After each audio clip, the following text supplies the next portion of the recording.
Hi friends, আমার কিচেনে আপনাদের সকলকে স্বাগত জানাই। তো আজকে আমি দেখাবো দই বড়া। সব থেকে সহজ পদ্ধতিতে কিভাবে নরম নরম দই বড়া বানানো যায় সেটাই আপনাদের সাথে আমি শেয়ার করছি। প্রথমে আমি 200 গ্রাম বিউলির ডাল সারা রাত ভিজিয়ে রেখেছিলাম। এই ডালটি যত বেশি ভেজানো হবে তত সুন্দর বড়াটাই হবে।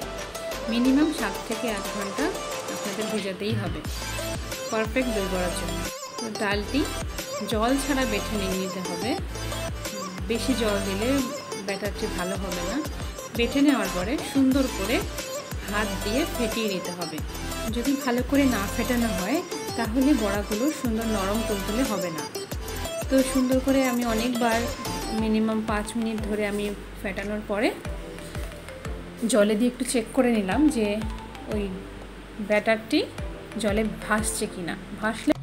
ভাসলে ভাববেন যে ব্যাটারটি একদম পারফেক্ট বড়ার জন্য। তো তারপরে কড়াইতে তেল বসিয়ে দিয়ে তেলটি লো আঁচে রাখতে হবে। বেশি আঁচ করে দিলে বড়াটি বাইরে দিয়ে লাল হয়ে যাবে, ভেতরে কাঁচা রয়ে যাবে। ওই জন্য আমাদের তেলের টেম্পারেচারটা একদম লো রাখতে হবে। তো বড়াগুলো দেওয়ার সঙ্গে সঙ্গে দেখুন কি সুন্দর ফুলে উঠেছে ফুচকার মতো। এরকম করে গোল্ডেন ব্রাউন কালার হয়ে আসলেই আমরা তেল থেকে নামিয়ে নেব। দেখুন কত সুন্দর লাগছে। আমি একটা ভেঙে দেখাই আপনাদের। দেখুন কতটা সুন্দর হয়েছে ভেতরটা, আর এতটাই নরম হয়েছে। এবার বড়াগুলো আমাদের ভিজিয়ে রাখতে হবে, তার জন্য একটু মিশ্রণ বানাই। এখানে আমি 1 লিটার জল নিয়েছি, তাতে কিছুটা কারি পাতা ফ্লেভারের জন্য, 1 চামচ লবণ ও 1 চামচ চিনি গুলে বড়াগুলো আমি কিছুক্ষণের জন্য ভিজিয়ে রাখলাম। মিনিমাম আপনাদের 10 থেকে 15 মিনিট রাখলেই এনাফ। তো চলুন এবার দইটি বানিয়ে ফেলি।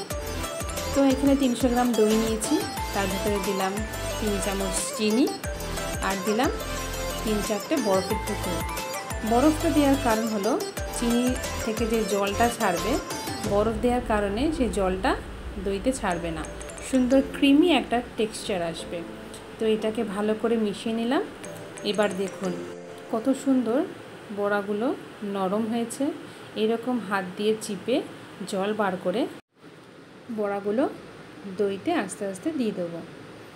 এবার সব বড়াগুলো দেয়া হয়ে গেলে আমি চামচ দিয়ে এক পাশ করে উল্টে দেব। তাহলে সব দিক থেকেই আমাদের দইটা বড়ায় সোক করবে, আর তবেই না হবে সুন্দর তুলতুলে দই বড়া। এই দেখুন এইভাবে পুরো বড়াগুলোকে ডুবিয়ে দিতে হবে দইতে। চলুন এবার একটা চাটনি বানানো যাক। তো প্রথমে ধনেপাতা নিয়েছি 3-4টে কাঁচা লঙ্কা, 4 কোয়া রসুন আর একটু আদা কুচি, একটুখানি লবণ আর 1 চামচ দই দিলাম, কেননা টেস্টটা এতে ভালো আসে। আর দিলাম 1 চামচ চিনি, সামান্য বিট লবণ, সামান্য চাট মশলা আর আমাদের সামান্য রেগুলার লবণ, আর দিলাম 2টো বরফের টুকরো। এবার এটাকে ব্লেন্ড করে নেব। ব্লেন্ড করে পড়ার দেখুন কি সুন্দর হয়েছে আমাদের চাটনিটা। এটা যেরকম গন্ধে সেরকম খেতেও। তারপরে আমাদের একটা ভাজা মশলা লাগবে। ভাজা মশলার জন্য কি কি দিয়েছি? ধনে, গোটা জিরে আর শুকনো লঙ্কা। এটা হচ্ছে মাস্ট, দিতেই হবে। তারপরে আমাদের একটা মিষ্টি চাটনি বানাতে হবে। মিষ্টি চাটনি বানাতে হলে আমরা তেঁতুলটাকে ভিজিয়ে রেখেছিলাম কিছুক্ষণের জন্য। তো তারপরে একটি পাত্রে চিনিটাকে গলিয়ে তার ভিতরে সামান্য লঙ্কার গুঁড়ো দিলাম কালারের জন্য। এটা কাশ্মীরি লঙ্কার গুঁড়ো। তো এবার এরকম চিনিতে জল দেওয়ার পরে আপনারা ঘাবড়াবেন না, ওটা আস্তে আস্তে নাড়ালে পরে দলাটা ঠিক হয়ে যাবে।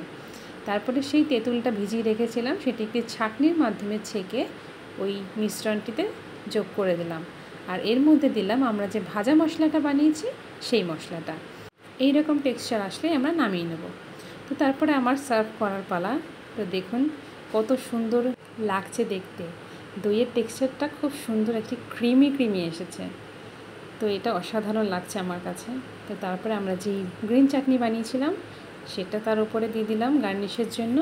তারপরে দিয়ে দিলাম লাল চাটনিটা। দেখুন কত সুন্দর কালার চলে এসেছে, এবার আসছে না মুখে জল।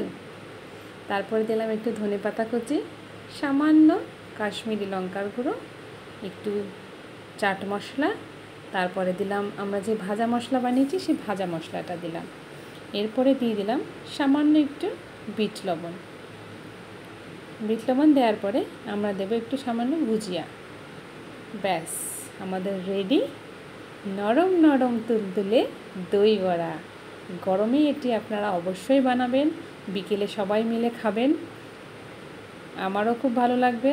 আর কমেন্ট করে জানাবেন যে আপনাদের দই বড়াটা কেমন লাগলো আমার রেসিপি দেখে।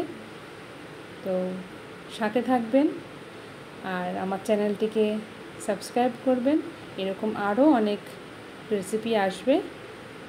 সবাইকে ধন্যবাদ।